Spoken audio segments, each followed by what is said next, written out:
Terima kasih pemirsa Anda kembali menyaksikan Kominfo Newsroom. Pemirsa, pemerintah terus membangun proyek strategis nasional di berbagai daerah di Indonesia secara bertahap dan terencana dalam 1 dekade terakhir. Pembangunan proyek strategis nasional ini ditujukan untuk mencapai pemerataan ekonomi. Melansir dari laman Kementerian Keuangan, hingga bulan Mei tahun 2023 sudah ada sebanyak 156 PSN dengan nilai total investasi sebesar 1.000 triliun rupiah telah dibangun. Lalu pemirsa, apa dampak dari pembangunan strategis nasional bagi perekonomian masyarakat?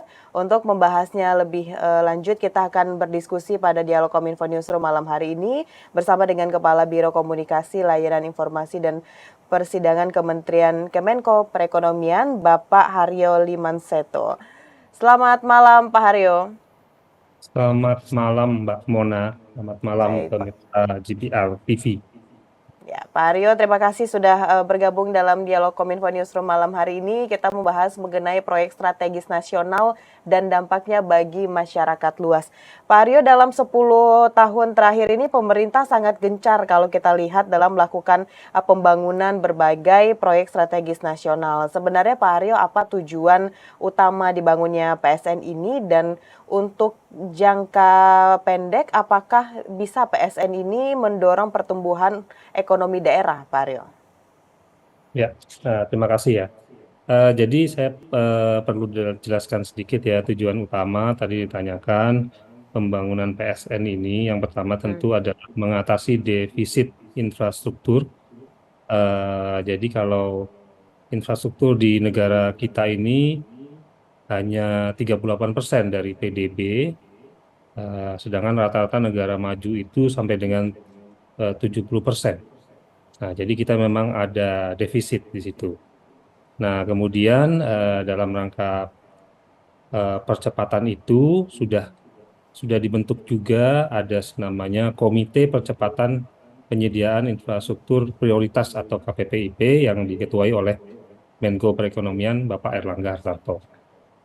Nah, jadi kalau tujuan tadi mengatasi defisit, tentu ada tujuan-tujuan lain yang mengikutinya, yaitu investasi, mendorong pertumbuhan ekonomi nasional melalui investasi, kemudian juga mendorong daya saing ekonomi Indonesia tentunya dengan adanya infrastruktur modern dan industri-industri yang strategis tentu akan mendorong daya saing Indonesia.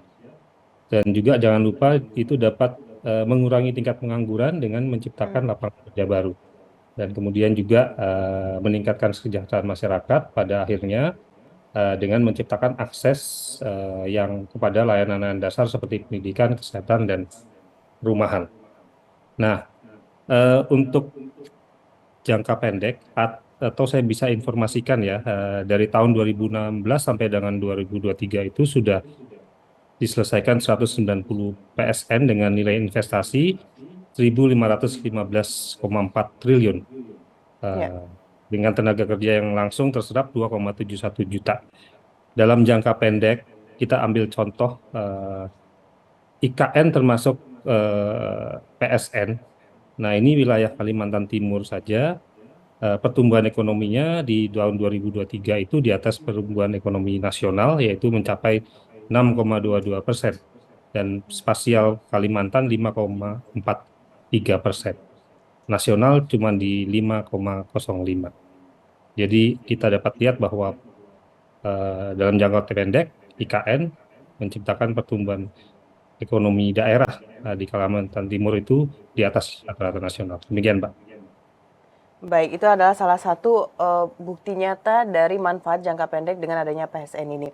Baik, Pak Aryo, kalau kita lihat pembangunan PSN ini, proyek strategis nasional Indonesia ini sangat dikawal dengan ketat gitu Pak ya mengenai pembangunannya.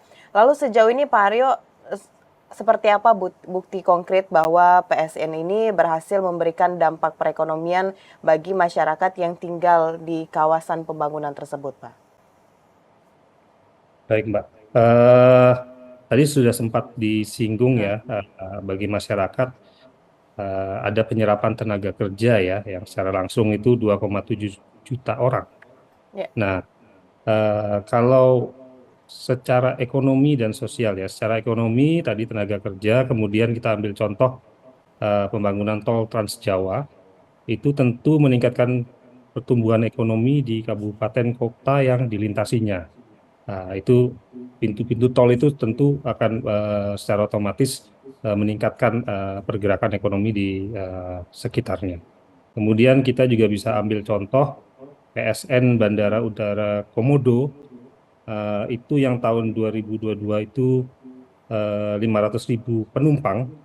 Nah, itu di tahun 2023 itu hampir dua kalinya atau hampir 873.000 penumpang. Jadi dengan PSN ini meningkatkan pertumbuhan atau output ekonomi apa namanya secara ekonomi di daerah. Kemudian ada studi ya dari LPMUI dapat saya sampaikan 8 tahun atau sewindu PSN ini sudah investasinya itu sudah 1.800 triliun selama 8 tahun, kemudian penambahan output perekonomian, kemudian 468 triliun penambahan PDB dan 183 triliun pendapatan rumah tangga. Itu tadi dari sisi ekonomi, Mbak. Sedangkan kalau dari sisi sosial, kita ambil contoh yang paling gampang saja, Ya. MRT di Jakarta. Nah, itu tentu membantu masyarakat mempersingkat waktu tempuh di sekitar Jabotabek, yang sehingga dapat meningkatkan kualitas hidup, ketepatan waktu, bahkan juga berujung pada kesehatan ya, karena nggak stres ya, Mbak, karena nggak macet. Kemudian PSN yang berupa bendungan menciptakan pemenuhan air bersih dan air baku pada masyarakat di sekitarnya. Kemudian juga tentu jalan tol yang tadi sudah saya sebutkan itu meningkatkan mobilitas dan aksesibilitas eh, masyarakat lebih efisien dan lebih cepat dalam mencapai pusat-pusat ekonomi. Begitu, Mbak. Baik Pak Haryo, dari segi ekonomi dan juga efisiensi waktu bagi masyarakat ini sudah kita lihat bahwa PSN tersebut memberikan dampak yang positif. Lalu kalau hingga saat ini kita juga mengetahui bahwa pembangunan infrastruktur PSN ini menarik minat dari investasi swasta melalui penanaman modal dalam negeri dan juga luar negeri begitu Pak Aryo. Dalam jangka waktu yang panjang begitu Pak, jangka panjang apakah PSN ini kira-kira mampu untuk mendorong peningkatan pembangunan industri di sektor lain Pak Aryo? Iya, tentu ya secara otomatis ya, apa namanya, dengan adanya infrastruktur yang memadai, tentu sektor-sektor industri itu merasakan dampak positifnya dalam jangka panjang. Kita sebut saja apa namanya, industri-industri itu ada peningkatan konektivitas antar wilayah sehingga distribusi produknya menjadi lebih mudah, kemudian juga secara otomatis menurunkan biaya logistik. Nah, kemudian juga tadi sudah disebutkan menarik investasi di berbagai sektor. Ya, ini ada sudah sudah juga berdampak pada 20 kawasan ekonomi khusus dengan investasi 177,5 triliun, kemudian juga 10 kawasan industri strategis. Nah, ini juga berdampak juga pada industri di sektor hilirisasi komoditas mineral ya, dengan beroperasinya 8 smelter sejauh ini. Jadi ini menunjukkan bahwa jangka panjang PSN ini juga bisa membangun industri di sektor lain dengan menciptakan konektivitas antar wilayah. Demikian, Mbak. Baik, Pak Aryo tadi di awal sudah menyampaikan sudah ada berapa PSN yang terlaksana hingga saat ini. Namun kita juga ingin tahu Pak Haryo saat ini berapa banyak PSN yang tertunda dan bagaimana skenario dari pemerintah untuk mengakselerasi pembangunan PSN yang terkendala atau tertunda tersebut, Pak. Ya, memang jujur kita sampaikan bahwa tidak semua PSN itu berjalan dengan mulus ya. Jadi memang ada, tadi saya sampaikan ada KPPIP, ada komitinya yang mengevaluasi dari berjalannya PSN ini sendiri.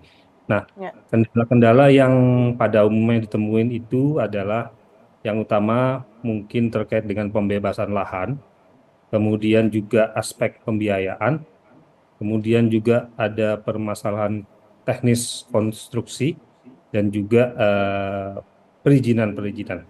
Nah, makanya Kementerian Koordinator Bidang Perekonomian melalui KPPIP yang diketuai oleh Pak Erlangga Hartarto selalu melakukan langkah-langkah koordinasi untuk mengatasi the bottlenecking PSN dan juga memberikan solusi-solusinya yang dengan transparan dan akuntabel. Jadi eh, apa namanya kendala-kendala yang tadi saya sebutkan itu kita selalu evaluasi dan selalu koordinasikan antar kementerian lembaga sehingga apa namanya target-target yang telah ditetapkan itu dapat berjalan seoptimal mungkin. Demikian, Pak.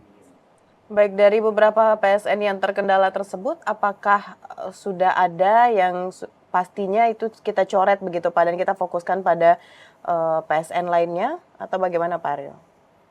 Iya, ini contoh ya PSN yang ditargetkan rampung di semester 1 tahun 2024 dari semula 208 proyek, kita evaluasi kemudian menjadi 200 proyek.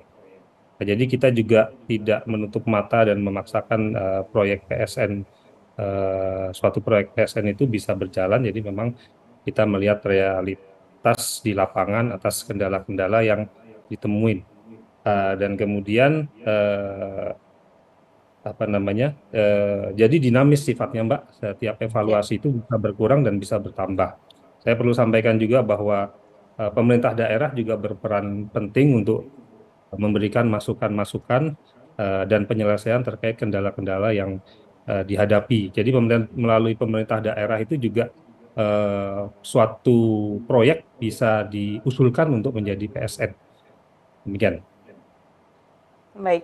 Tadi sedikit Bapak sudah sampaikan bahwa PSN tersebut memberikan dampak positif bagi masyarakat, salah satunya adalah mengurangi angka pengangguran yang ada di Indonesia, terutama di kawasan tersebut. Sejauh ini Pak Aryo, untuk persentasinya penyerapan tenaga kerja lokal di Indonesia terkait dengan adanya proyek strategis nasional ini sudah berapa banyak Pak? Eh, Baik Mbak, tadi kalau secara total dari 2016 sampai 2023 itu ada 2,7 juta. Tentu kalau ada 190 proyek, kalau detail satu persatu persentasenya tentu berbeda-beda, tergantung Oke. skala, jenis, dan lokasi dari PSN. Nah, namun dapat saya sampaikan berdasarkan clustering saja ya. Nah, ini Ya. untuk 25 kawasan industri, serapan tenaga kerjanya itu 140 ribuan orang. Kemudian kita ambil contoh lain di sektor pariwisata, dari 5 daerah pariwisata super prioritas, kita sebut Danau Toba, Borobudur, Mandalika, Labuan Bajo, dan Likupang, itu menyerap hingga 13.000 pekerja. Nah, jadi masing-masing lokasi tentu eh, sulit untuk kita menyebutkan presentasenya ya, Ya. sesuai dengan skala dan jenisnya. Namun itu juga menjadi tujuan utama di apa namanya di bentuknya PSN untuk penyerapan tenaga kerja. Demikian, Mbak. Ya, setidaknya kita sudah mengetahui sektor mana saja yang telah memberikan dampak perekonomian bagi masyarakat terkait dengan adanya PSN ini. Pak Aryo, terakhir kita juga ingin mendengarkan closing statement dari Bapak sendiri terkait dengan komitmen pemerintah terhadap proyek strategis nasional ini yang juga memberikan dampak bagi masyarakat luas. Silakan Pak Aryo. Iya, terima kasih Mbak. Jadi PSN ini adalah proyek nasional yang sifatnya strategis gitu ya. Jadi melibatkan berbagai kementerian juga eh, pemerintahan daerah dan memang proyek strategis ini mengutamakan pembiayaan dari sektor swasta juga. Jadi Ya. tidak hanya pemerintahan. Oleh sebab itu memang partisipasi masyarakat karena memang tujuannya juga untuk masyarakat. Dalam jangka panjang, PSN akan mendukung pemerataan ekonomi serta mengurangi kesejahteraan antar daerah. Jadi itu yang menjadi utama, bagaimana biar pemerataan ekonomi itu bisa terjadi di seluruh Indonesia dan pertumbuhan ekonomi di di daerah-daerah juga merata. Itu Mbak mungkin yang dapat kami sampaikan. Baik, tentu kita harapkan dengan upaya yang telah dilakukan selama ini oleh pemerintah dan juga pengawalan yang sangat ketat terhadap pembangunan proyek strategis nasional di Indonesia benar-benar bisa cepat terselesaikan gitu Pak ya, dan yang terkendala juga bisa segera menemukan solusinya. Pak Haryo, terima kasih banyak sudah berdialog dalam Kominfo Newsroom pada malam hari ini. Tetap jaga kesehatan Pak Haryo, selamat melanjutkan aktivitas, selamat malam. Selamat malam, terima kasih Mbak Mona. Baik pemirsa, itulah dialog kita pada Kominfo Newsroom malam hari ini. Usai jeda pariwara, kami akan kembali dengan informasi lainnya. Tetaplah bersama Kominfo Newsroom.